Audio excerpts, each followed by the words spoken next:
Et je te remercie, Seigneur, de ce que tu nous fais du bien, Seigneur, de ce que tu nous bénis, Seigneur. Louange à toi, agneau de Dieu. Merci, parle à travers ma bouche, Seigneur, et touche nos cœurs, Seigneur. Merci, Jésus. Amen. Gloire à Dieu. Alléluia. Vous savez, moi, je suis toujours heureux de venir ici. Hein. Gloire au Seigneur. Hein, parce qu'ici, je retrouve mes frères et mes sœurs. Alléluia. On est fait pour passer l'éternité ensemble. Et c'est pour ça que je me réjouis. Gloire à Dieu. Alléluia. Alors, ce soir, eh bien, je voudrais vous parler du monde perdu. Je sais que c'est une réunion de prière. Mais justement, comme c'est une réunion de prière, eh bien, c'est le moment de se mettre à prier parce que le monde est perdu. Vous savez, le frère Quesnel à Besançon, il nous disait toujours comme ça. Il disait, si vous vous occupez des affaires du Seigneur, le Seigneur, il s'occupera de vos affaires. Vous savez, quand on veut vraiment la victoire, on n'est pas en train de se lamenter que ça ne va pas dans nos vies.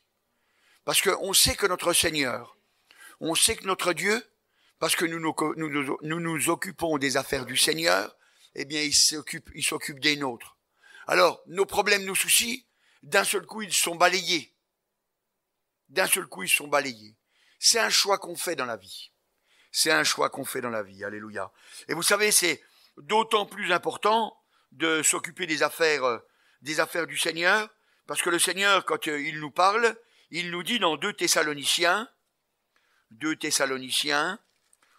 voilà, c'est avant les Timothées, 2 Thessaloniciens, au chapitre 1, voilà, 2 Thessaloniciens, chapitre 1, et au verset, voilà, 2 Thessaloniciens, je me disais, ça va pas. 2 Thessaloniciens, chapitre 1, versets 7 et 8. Voilà. Alors, mais on va lire depuis le verset 6, car la phrase, elle commence là. Car il est de la justice de Dieu de rendre l'affliction à ceux qui vous affligent et de vous donner à vous qui êtes affligés du repos avec nous, lorsque le Seigneur Jésus apparaîtra du ciel avec les anges de sa puissance au milieu d'une flamme de feu pour punir ceux qui ne connaissent pas Dieu et ceux qui n'obéissent pas à l'évangile de notre Seigneur. Ils auront pour châtiment une ruine éternelle, loin de la face du Seigneur et de la gloire de sa force. Alors, vous voyez, il est dit au verset 8 qu'il viendra pour punir ceux qui ne connaissent pas. Ceux qui ne connaissent pas Dieu et qui n'obéissent pas à l'évangile. Vous voyez? Mais puisqu'il est marqué qu'il va venir pour punir ceux qui ne connaissent pas, eh bien nous qui avons été rachetés, eh bien il faut qu'on ait dans notre cœur de leur parler. On doit être des témoins. Vous savez, c'est très important de le comprendre. Parce que quand on comprend qu'on est des témoins, ça nous pousse à faire des expériences avec le Seigneur. On va demander toutes sortes de choses pour que le Seigneur les fasse dans notre vie. Et comme ça, on va pouvoir les témoigner. Et vous savez, c'est une force, parce qu'on aura notre Dieu qui nous répond. Et parce que notre Dieu nous répond, eh ben, quand on parle aux gens, on peut leur dire, voilà ce que le Seigneur a fait dans ma vie. Voilà ce qu'il a fait pour moi. Et c'est très important. Et c'est pour ça que je vous ai dit, quand on s'occupe des affaires du Seigneur, ben, le Seigneur, il nous bénit. Et vous savez, quand on est béni, alors, il y a une chose qui se passe. Eh bien, quand on est béni, on n'a pas peur de donner. Vous savez, quand on est dans l'abondance, qu'on ne manque de rien. Imaginez-vous voir que vous soyez multimilliardaire. Qu'est-ce que ça vous dérange de donner même 1 million, même 10 millions, si vous savez que les milliards, ils reviendront par-dessus. Parce que vous voyez, quand on marche avec le Seigneur, et puis qu'on donne, alors le Seigneur, il dit, qu'est-ce qu'il fait? Eh ben, il dit que quand on donne, il nous sera donné une mesure secouée, tassée et qui déborde. C'est-à-dire que nous, quand on a donné, alors le Seigneur, il dit, ça, je le reconnais bien. Lui, il m'a pris pour le Père et il sait que je suis riche. Je suis riche et je vais lui donner. Alors il nous donne. Et puis là, on va pouvoir parler. On va pouvoir dire autour de nous, voilà ce que le Seigneur fait. Des miracles extraordinaires. Et c'est pour ça que vous savez, je vous dis souvent, faut pas avoir peur, alléluia. Faut pas avoir peur. Le Seigneur est là pour nous aider tout le temps. Tout le temps, il est là pour nous aider, alléluia. Et d'ailleurs, le Seigneur Dieu, il nous dit dans l'évangile de Luc, au chapitre 10 et au verset 2, et c'est le Seigneur Jésus, c'est donc un ordre de Jésus. Il dit, la moisson est grande, mais il y a peu d'ouvriers. Priez donc le maître de la moisson d'envoyer des ouvriers dans sa moisson. Et dites-vous déjà que c'est déjà vous l'ouvrier. On est ouvrier avec le Seigneur. Alors voyez, ça vaut le coup de demander. Ça vaut le coup de demander. Et c'est pour ça que, vous savez, c'est déjà dès maintenant qu'on commence à préparer l'émission. On va pas attendre les derniers temps. Faut dès maintenant commencer à prier. Seigneur, bénis pour l'émission. Et c'est pour ça que vous voyez, je prie pour que les chapiteaux reviennent. Parce que ça fait du bien, vous vous rendez compte, dans cette ville, le chapiteau pendant des années, il a été là. Et puis là, il y a eu quelque chose qui est arrivé, et puis d'un seul coup, maintenant, on peut plus. Mais il faut prier pour que ça revienne, parce que Dieu, il est fidèle. Tant qu'on a du temps pour travailler, il faut travailler. Dieu nous donnera. Vous voulez des miracles, vous voulez des prodiges, mais il faut travailler pour ça. Il faut travailler pour ça, faut pas avoir peur. Demandez et vous recevrez, la Bible elle nous dit. Si on demande, on reçoit. Mais vous savez, pour pouvoir recevoir, ça veut dire que il faut que dans notre tête, on se dise, je sais que Dieu ne ment pas.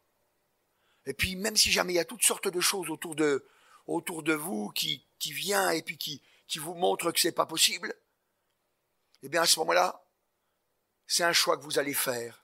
Est-ce que je crois que Dieu ne ment pas? Ou alors est-ce que je crois que Dieu est un menteur? Il l'a dit. Il l'a dit. C'est lui qui l'a dit. C'est pas moi qui l'invente. C'est lui qui l'a dit. Il a dit, demandez et vous recevrez. Alors ça veut dire qu'on rejette ce qui va pas dans le sens de ce que Dieu y dit. Et c'est un combat, je sais que c'est un combat, c'est une lutte. Moi, vous savez, quand l'année dernière, oui, je crois que c'est l'année dernière, je m'étais blessé à la jambe. Tous les gens d'Agen, ils pourraient vous le dire. Je pouvais même plus poser mon pied par terre.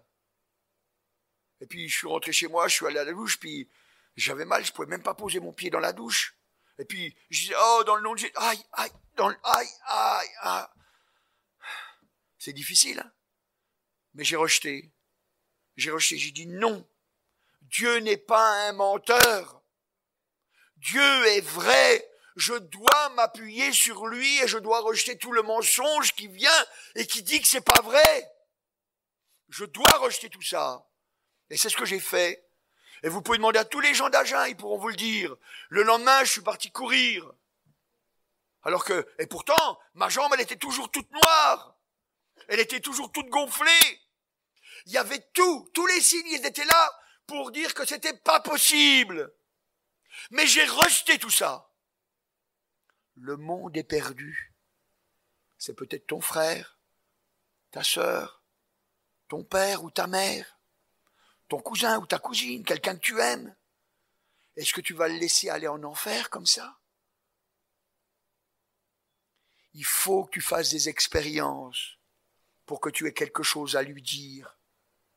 Il faut que tu te confies dans le Seigneur pour que tu aies quelque chose à lui montrer. Tu lui montres que Dieu est vraiment vivant, que Dieu est vraiment là, qu'il t'accompagne chaque jour, qu'il t'aide. Et peut-être que tu vas avoir des combats parce que tu vas dire « je suis pas assez pur ». Mais n'oubliez pas que le Seigneur Jésus, il est mort pour nos péchés. N'oubliez pas que c'est par grâce que nous sommes sauvés. Et la bénédiction qu'il nous donne, c'est d'accomplir les œuvres qu'il a préparées pour nous. On rentre dans son plan. On rentre dans sa miséricorde. Et ça touche autour de nous. Ça touche autour de nous. Vous savez, je vous ai déjà dit, vous savez, pendant qu'on est sur la terre, on est en train de vivre pour montrer aux autres que le ciel, il est déjà sur la terre. Parce que nous vivons selon la volonté de Dieu. Et c'est pour ça que le Seigneur, c'est pour ça qu'il nous aide. C'est pour ça que la Bible, elle nous dit dans Galates au chapitre 5, Galates, chapitre 5, voilà, Galates, Éphésiens, voilà. Galates, chapitre 5, pardon, et au verset 22, il est écrit, mais le fruit de l'esprit, c'est l'amour, la joie, la paix, la patience, la bonté, la bienveillance, la foi, la douceur, la maîtrise de soi. La loi n'est pas contre ces choses. Mais nous sommes le peuple de Dieu. Est-ce que c'est pas dans le royaume de Dieu comme ça qu'on vit? Est-ce qu'on vit pas de l'amour? Est-ce qu'on vit pas de la joie? Est-ce que on n'est pas dans un monde où on a la paix? Est-ce qu'on n'est pas dans un monde où il y a de la patience, on est patient les uns envers les autres? Est-ce qu'il n'y a pas de la bonté? Parce que on les aime. La bénignité, c'est la bienveillance. On est bienveillant, on y croit. La fidélité, on est fidèle pour persévérer. La douceur, on est doux avec les gens parce que on veut qu'ils voient, alléluia, que le Seigneur est là. La tempérance, ça veut dire on est modéré. Voyez? C'est comme ça qu'on va vivre dans le ciel. C'est comme ça qu'on va vivre dans le ciel. C'est pour ça qu'ici, on doit vivre comme ça. C'est ça la vérité, vous savez. C'est ça la vérité. C'est ça obéir. En fait, c'est juste dire, Seigneur, j'accepte de vivre à ta façon. J'accepte de vivre à ta façon. Je vous l'ai déjà dit et je vous le redis encore. C'est vrai. La bénédiction, elle est là, alléluia, gloire au Seigneur. Vous savez, on doit dire qu'il faut bien comprendre. Si jamais on vit pas de cette façon-là, on va être des religieux. On va avoir une religion. Oh, elle va peut-être porter un beau nom, évangélique de Pentecôte. Oh, elle va faire des belles choses, cette religion. Mais mon frère, ma sœur, sache, elle ne te sauvera pas. La Bible, elle est très claire là-dessus. Si vous regardez encore dans Galates, au chapitre 4, Galates, chapitre 4 et au verset 30, Galates, chapitre 4 et au verset 30, au verset 30, il est marqué, mais que dit l'Écriture? Chasse l'esclave et son fils, car le fils de l'esclave n'hérite pas avec le fils de la femme libre. Vous voyez, ces deux enfants qui sont nés, et ces deux enfants-là, eh ben, pourtant, c'est les fils d'Abraham. Mais il y en a un, c'est un enfant charnel. C'est un enfant charnel. C'est pas l'enfant de la bénédiction. C'est pas l'enfant de la bénédiction. Il savait que la bénédiction devait venir, mais c'était pas l'enfant de la bénédiction. C'est un enfant qui a été fait par sa propre volonté. Par sa propre volonté. Ça a été son désir. Il a cru que c'était comme ça que la bénédiction, elle viendrait. Mais Dieu lui a dit non. Non, ça se fera pas comme ça. L'enfant de la femme libre, c'est l'enfant de la bénédiction. Et nous sommes les enfants de la femme libre. Parce que Jésus a payé pour nous. On ne s'appuie pas sur nos œuvres. On s'appuie sur l'œuvre du Seigneur Jésus. On est libérés. On est libérés.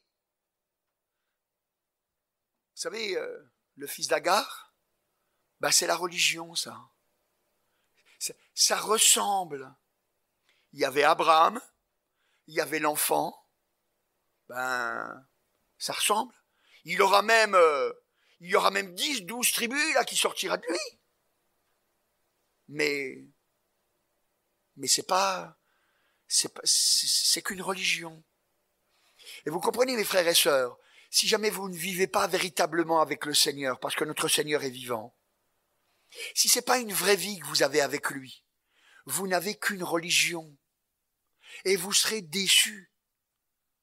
La vraie religion, eh bien, c'est de trouver vraiment le Seigneur. Et ça, c'est une vraie religion, parce que c'est la religion du Seigneur et c'est une religion de vie.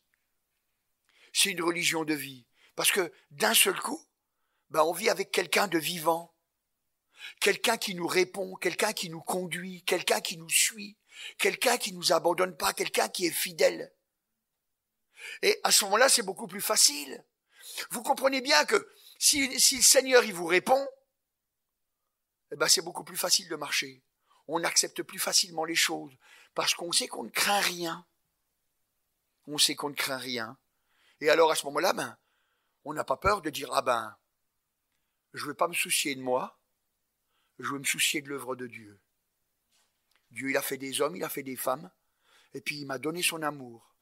Et parce qu'il m'a donné son amour, maintenant, je vais déverser cet amour dans le monde. Je vais leur parler. Je vais leur parler. Je vais essayer de les faire venir à mon Père. C'est ça, vous comprenez? Il faut comprendre cette chose-là. Et puis à ce moment-là, on s'occupe automatiquement des affaires de notre Père. C'est automatique. On s'occupe des affaires de notre Père. Parce qu'on sait que le monde est perdu et il faut qu'on travaille. Alors, c'est vrai, je dis toujours, moi, vous savez, j'ai rien, moi, vous savez, contre les gens. Moi, je donne toujours cet exemple. Moi, j'ai rien contre les Chinois. J'aime les Chinois. Mais le problème, c'est qu'ils ne sont pas tout près de moi. Alors, je veux bien dire, Seigneur, sauve les Chinois. Ça n'a pas beaucoup de force. Mais quand c'est quelqu'un qui vous touche, quelqu'un qui vous est proche, et puis vous savez qu'il est sur la route de l'enfer, votre cœur saigne, votre cœur crie. Puis quand vous venez auprès du Seigneur, vous dites, oh Seigneur, je t'en prie. Parle à travers ma bouche, Seigneur, je t'en prie. Oh, réponds-moi, Seigneur Dieu, pour que je sache quoi lui dire, que je sache agir devant lui. Pour que son cœur soit sauvé, Seigneur. Je sais, Seigneur, qu'il est libre. Je sais, Seigneur. Mais tu peux faire au-delà de ce que je pense, Seigneur. C'est pour ça, bouleverse-moi, Seigneur, pour que je puisse lui montrer, Seigneur, que tu l'aimes vraiment. Et on a de la force. Alors que le Chinois de l'autre côté de la terre, le pauvre, c'est vrai, mais j'ai confiance que Dieu il envoie des gens là-bas en Chine. Alors c'est pour ça, mes frères et sœurs, il faut avoir à cœur de prier pour ici, les gens de l'Assemblée. Le Seigneur, il nous les a mis. Alors on va prier pour notre frère, pour notre sœur. Viens mon frère, on va lire la parole de Dieu ensemble. T'as lu la parole aujourd'hui? Viens ma sœur, on va chanter des petits chants à la gloire de Dieu. Viens, on va s'encourager l'un l'autre. Seigneur, il nous dit, excitez-vous à l'amour, excitez-vous à l'amour. On sait s'exciter à la colère, on sait s'exciter à la rancune. Mais ça, c'est pas bon. Excitons-nous à l'amour. Alléluia. Vous savez, notre Dieu, il est là ce soir et il veut nous faire du bien. Il veut que notre cœur soit rempli de son amour, qu'on ait une vraie confiance en lui.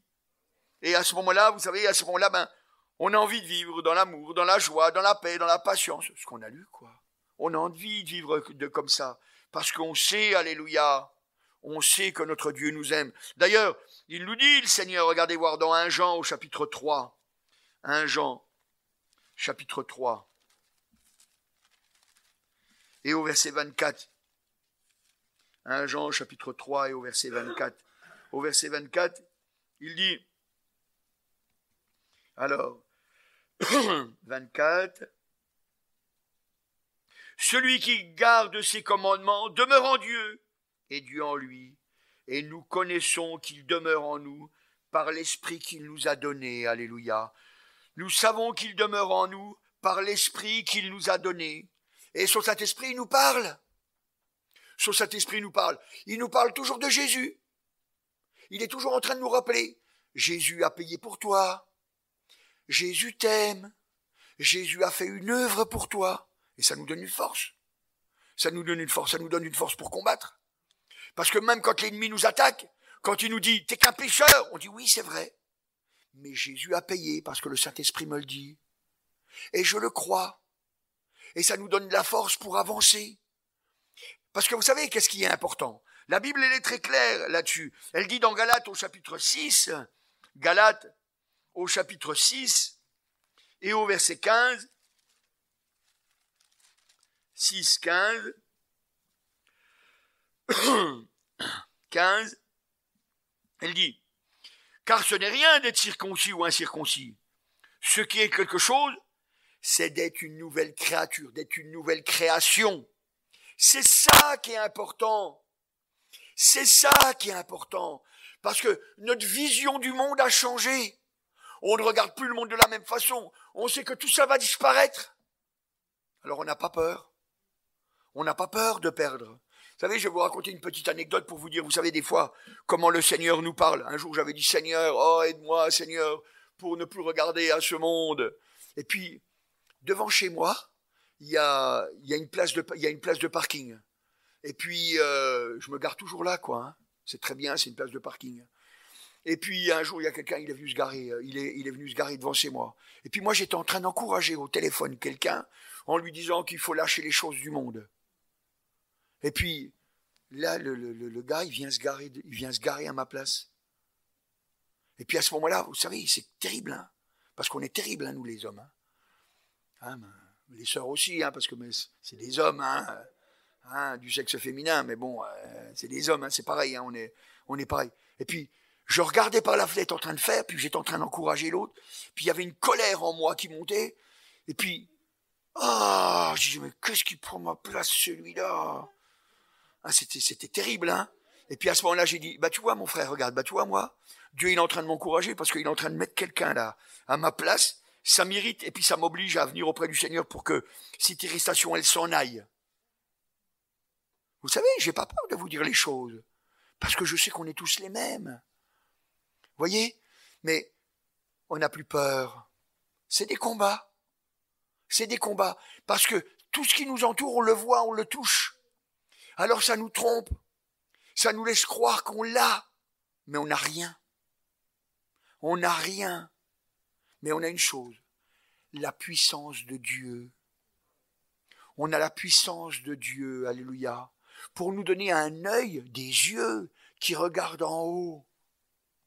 Parce qu'on est en train de se faire un trésor dans le ciel. Là, la rouille, elle ne vient pas. La teigne, elle ne vient pas. C'est un trésor et un trésor éternel. Alléluia, gloire au Seigneur. Et c'est pour ça, mon frère, ma soeur, il faut que tu comprennes ces choses-là. Le monde est perdu. Je voudrais que tu prennes à cœur de prier. Et c'est pour ça, vous savez, moi, dans mon sujet de prière, je prie pour que les chapiteaux reviennent. Et je voudrais que tu prennes à cœur de faire cette chose-là. Parce que le Seigneur, il dit que quand 2 ou 3 s'assemblent pour demander quelque chose, ça leur est accordé, quelle que soit la chose qui est demandée. Quelle que soit la chose qui est demandée, c'est normal parce qu'on demande des choses selon sa volonté. Le monde est perdu.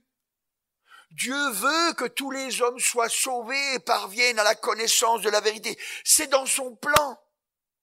C'est dans son plan. Alors comme c'est dans son plan, on n'a rien à perdre. On n'a rien à perdre, alléluia. Oh, vous savez, c'est formidable, vous savez. Nous sommes sauvés parce que le Saint-Esprit nous convainc, alléluia, parce que nous travaillons avec lui, gloire au Seigneur, alléluia. Nous travaillons avec lui. Et pourquoi? Parce que nous sommes prêts à renoncer à ce monde. Nous sommes prêts à renoncer à ce monde. On renonce. Vous savez, le Seigneur, il nous apprend à avoir un renoncement. Un renoncement. On va utiliser toutes sortes de choses, mais on sait qu'elles ne sont pas à nous. Elles sont là juste provisoires. Juste provisoires. Et vous savez, quand on regarde ça, alors à ce moment-là, on n'a plus peur. C'est pour ça que dans Corinthiens, l'apôtre, il dira, regardez voir 1 Corinthiens au chapitre 9 et au verset 22. 1 Corinthiens, chapitre 9. 1 Corinthiens, chapitre 9. Alléluia, Jésus. 9 et au verset 22. Verset 22, il dit « J'ai été faible avec les faibles, afin de gagner les faibles. Je me suis fait tout à tous, afin d'en sauver de toute manière quelques-uns. » Je me suis fait tout à tous. C'est pour ça que la Bible il dit, il est bien de pas boire de vin, de pas manger de viande. Vous savez, moi, par exemple, quand je discute avec des musulmans, je ne veux pas manger un bout de cochon. Parce que je sais que je vais les blesser, quoi. Parce que dans leur croyance, ils disent, on ne peut pas manger de cochon. Vous voyez, on se fait parce qu'on veut les gagner. Nous, c'est pas d'une façon religieuse qu'on fait ces choses-là. C'est parce qu'on veut les gagner. Ton père, ta mère, ton frère, ta sœur, ton oncle, ta tante, ta femme, ton mari. Le gagner. Le gagner. Quand ton cœur, ton esprit, tout ton être entier est en train de réfléchir à ça. Seigneur, comment faire? Tu vas voir, tu deviens vraiment une nouvelle créature. Tu deviens vraiment une nouvelle création. Tu es un petit sauveur, en quelque sorte. Tu es un petit sauveur. Tu fais comme Jésus. Tu n'as plus peur. C'est un changement profond. Parce que c'est ça une conversion. C'est ça une conversion. Parce que vous savez, quand un arbre, il est transformé en meuble, quand vous voyez le meuble, des fois on a du mal à reconnaître que c'est un arbre. Hein. On sait que c'est du bois, mais ça ressemble pas tellement à l'arbre qu'on a connu, quoi. C'est pareil. Quand on va nous regarder, on va dire, avant il était comme ça celui-là. Mais il a changé. Il n'est plus le même. Maintenant, il est bien, hein, parce qu'il a de l'amour. Je sens qu'il m'aime. Vous savez, moi j'ai pas peur de dire aux gens, vous savez, je t'aime. Je leur dis, vous savez, faut pas avoir peur, hein. Et puis des fois, ça tombe bien, parce que ça va les faire rire. Et puis quand ça les fait rire, on dit, t'as vu, hein, je sais même te faire rire. Et puis ça permet de faire grandir. Alléluia, gloire au Seigneur. C'est un renoncement, vous savez. On ne marche plus comme on a envie, mais on marche selon l'amour. Parce que notre désir, c'est de les gagner. C'est de les gagner. C'est pour ça que la Bible, elle dit dans 1 Corinthiens, au chapitre 8 et au verset 9, 8 et au verset 9, il dit, prenez garde toutefois que votre liberté ne devienne pas une pierre d'achoppement pour les faibles. Voyez? Qu'on ne soit pas une pierre d'achoppement, que ça ne fasse pas tomber les gens. Au contraire, que ça les encourage à marcher. C'est pour ça qu'on a un renoncement. Et à ce moment-là, on n'a plus peur. On sait qu'on peut demander. Et ce soir, je voudrais que tu demandes, puisque c'est une réunion de prière, que tu demandes, alléluia, que tu demandes à pouvoir accomplir la volonté de Dieu. Tu vas prendre courage parce que tu sais que la victoire est là. Si tu veux être victorieux, mon frère, si tu veux être victorieux, ma sœur, alléluia, alors il faut prendre les promesses de Dieu. Et puis tu vas voir la récolte arriver. Tu vas voir la récolte arriver. Parce que vous savez, le Seigneur, il dit que, c'est vrai, on va semer dans les larmes. Mais alléluia, on va récolter avec des cris de joie, avec des cris d'allégresse. Alléluia. Quand on sera dans le ciel, et puis qu'on verra ce qu'on aime, on dira alléluia. Oh, c'est formidable, merci Seigneur. Je l'ai aimé sur la terre et je le retrouve encore dans le ciel. Alléluia. Vous savez, c'est quelque chose de bon, vous savez. C'est pour ça que ce soir, je voudrais vous engager. Je voudrais vous engager à prier pour ceux que vous aimez, mais d'une façon sérieuse. C'est-à-dire une prière à Dieu, mais abandonnez votre corps au Seigneur. Abandonnez votre esprit, abandonnez vos pensées, vos désirs au Seigneur pour marcher comme lui veut. Et vous êtes des instruments utiles. Le monde est vraiment perdu. C'est pas un jeu. C'est pas un jeu. Il y en a qui vont souffrir éternellement. Et vous savez, c'est pas rigolo. C'est triste même. C'est triste même. Est-ce que tu peux laisser aller ceux que tu aimes aller en enfer. Faut que tu te poses la question. Faut que tu te poses la question. Et c'est comme ça qu'on grandit. C'est comme ça qu'on grandit avec Dieu. Parce que notre chair, vous savez, elle est terrible. Elle est terrible. Notre chair, elle a envie de faire sa propre volonté. Mais le Saint-Esprit, il est là pour nous aider. Il est là pour nous aider. Il est là pour nous aider à obéir et vivre à la manière de Dieu. À la manière de Dieu. C'est pour ça que la Bible, elle nous dit dans Galates au chapitre 5, Galates chapitre 5, et au verset 17, 5, 17, elle dit, alors on pourrait lire depuis le verset 16, « Je dis donc, marchez selon l'esprit et vous n'accomplirez pas les désirs de la chair. » Verset 17, « Car la chair a des désirs contraires à ceux de l'esprit, et l'esprit en a de contraires à ceux de la chair. Ils sont opposés entre eux, afin que vous ne fassiez point ce que vous voudriez. » Alléluia. C'est opposé. C'est opposé. Voyez, le Saint-Esprit va nous aider. Il va dire, non, mon frère, non. Ne fais pas ça. Ne fais pas ça. Parce que le Saint-Esprit, vous savez, c'est Jésus qui parle à travers lui. Puis il dit, non, tu peux pas. C'est un chemin d'erreur. Ça, c'est un chemin de la chair. Et puis, quand nous, on se laisse faire, quand on se laisse guider, alors à ce moment-là, c'est facile. C'est facile. Parce que la parole de Dieu, elle est facile, vous savez. Elle est facile, la parole de Dieu.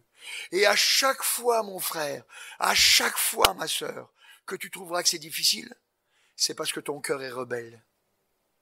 À chaque fois. À chaque fois. Parce que quand ton cœur, il n'est pas en rébellion, tu es heureux de faire la volonté de Dieu. Parce que tu sais que dans la maison du Père, c'est comme ça qu'on va vivre. Alléluia. Et c'est pour ça que ce soir, c'est vrai, alléluia, je voudrais que tu regardes, que tu regardes avec vérité, alléluia. Et puis, si tu regardes avec vérité, tu vas dire, c'est vrai, je ne peux pas laisser le monde se perdre. Il faut que je prenne du temps pour prier, pour que je sois un vrai témoin. Que je prie pour que Dieu permette que les chapiteaux soient montés. Que Dieu permette qu'on puisse évangéliser. Il faut avoir à cœur d'évangéliser, mes frères et sœurs. Vous savez, c'est pas le tout qu'il y ait une poignée. Il faut que l'Église prenne conscience. Il faut que l'Église prenne conscience. C'est un travail pour le Seigneur, une bénédiction. Alors ce soir, je voudrais t'encourager. Qui est-ce qui ce soir veut s'engager? S'engager à rentrer dans le service, comme un enfant qui travaille pour ses parents, comme un fils ou une fille qui travaille pour son père ou sa mère. On travaille de bon cœur, parce que c'est la maison. C'est à nous aussi. C'est à nous aussi. Alors on le fait. C'est l'œuvre de Dieu, l'œuvre du Père, l'œuvre de Jésus. Qui est-ce qui ce soir veut s'engager à témoigner, à prier pour l'œuvre? Qui est-ce qui ce soir veut s'engager à servir le Seigneur? Qu'il lève sa main. Oh, amen, Seigneur. Tu vois ces mains qui se lèvent, Seigneur Dieu, alléluia. Tu vois, Seigneur, il veut s'engager, Seigneur, alléluia, à parler autour d'eux, Seigneur, à aimer leurs proches. Ils s'engagent à lutter pour leurs proches. Ils s'engagent à lutter pour l'Église. Ils s'engagent à te servir, Seigneur Dieu. Moi aussi, Seigneur, je veux m'engager avec eux, Seigneur.